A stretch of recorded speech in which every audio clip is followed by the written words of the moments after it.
Hi guys, how are you doing? Welcome to the Little Nun's room. It's Janine here.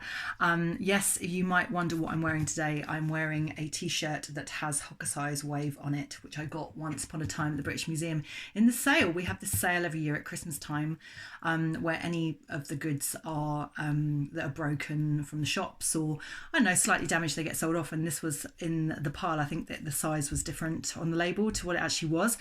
So I snapped that bargain up quick. And I wear it when I'm feeling particularly connected to Hokusai because he totally 100% influenced me when I worked on that exhibition.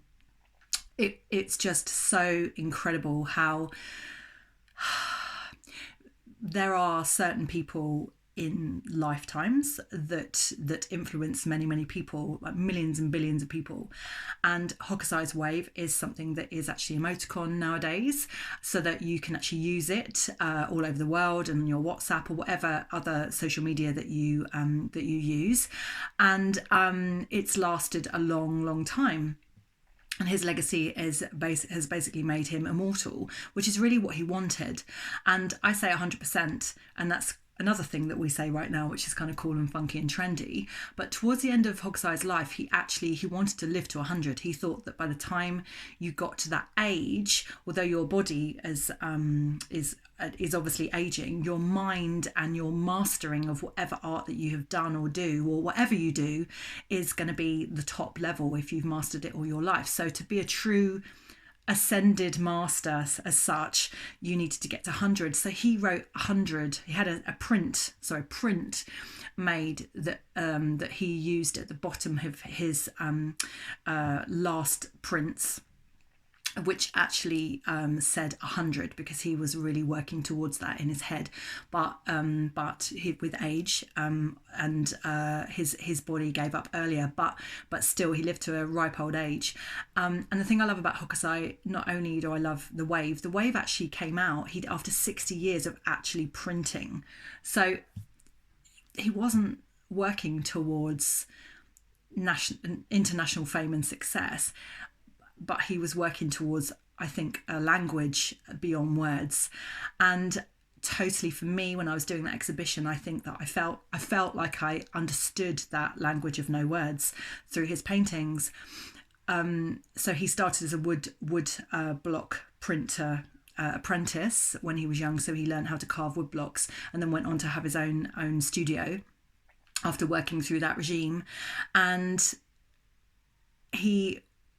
you can just see from his work that he practiced, and I mean religiously practiced during his lifetime. And also during his lifetime, he had massive success and then had absolutely no success whatsoever. There was a picture that I saw, an ink drawing I saw of him where he's on the floor and his daughter is with him, and he's wearing this like house coat, and underneath there's a description saying that his house coat is like moth ridden, and this is around the time of the success of the wave, but absolutely moth ridden, and living in absolute basic circumstances, but this man is creating absolute masterpieces.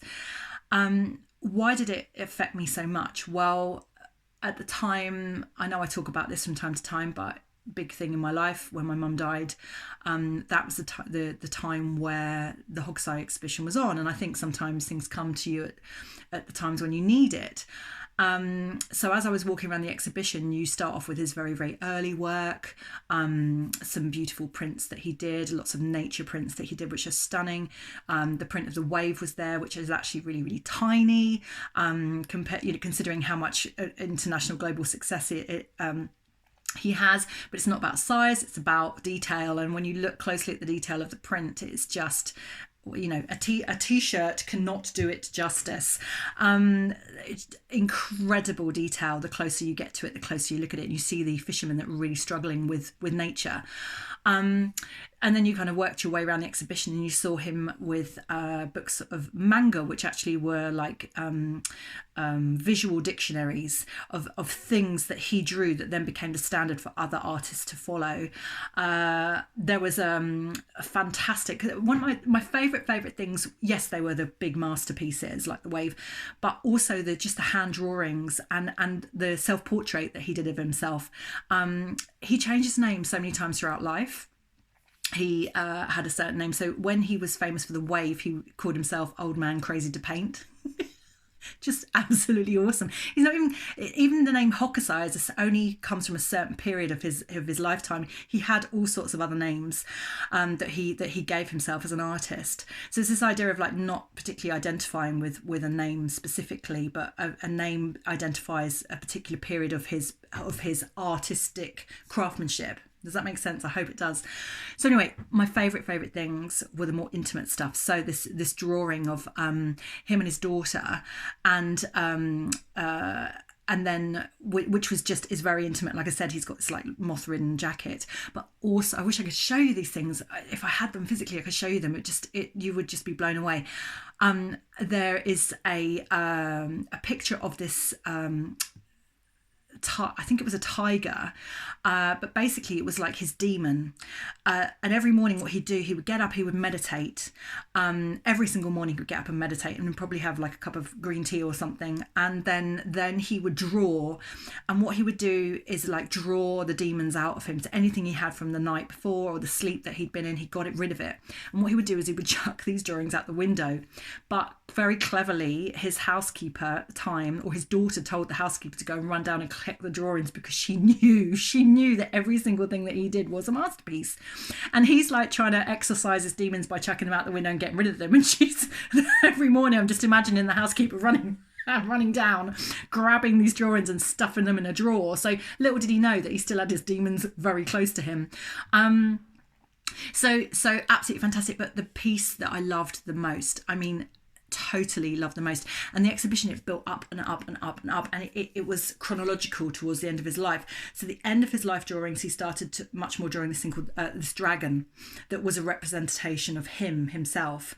And the last ever drawing that he did before he died, like I said, didn't reach 100, but the last ever drawing that he did before he died, he had it was Mount Fuji, and then you see this dragon, it's ascending with this like fog and mist and cloud, and it's like it transcendence. It's like going up to heaven, like the spirit of a person. And I was just in absolute floods of tears.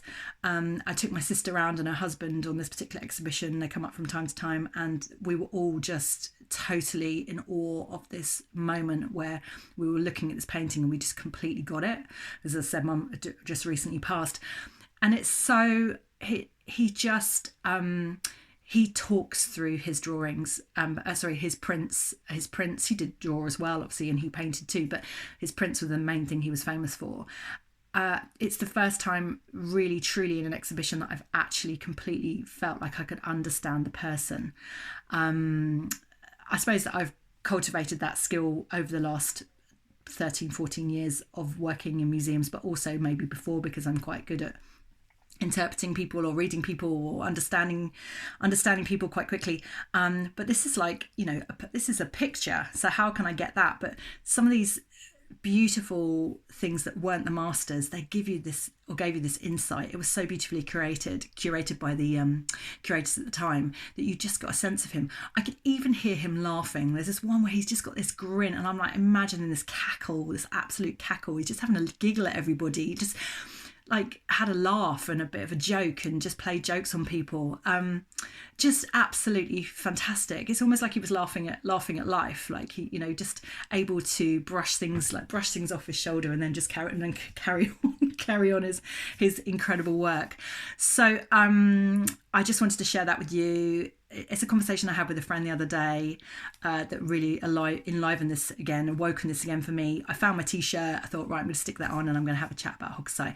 Can't show the pictures or the drawings, but I hope that I've given you a flavour for it. And yes, it's the wave. Yes, it's the emoticon. Yes, we can. There's a Cookie Monster one where the Cookie Monster being the wave in his eyes, and he's eating a cookie.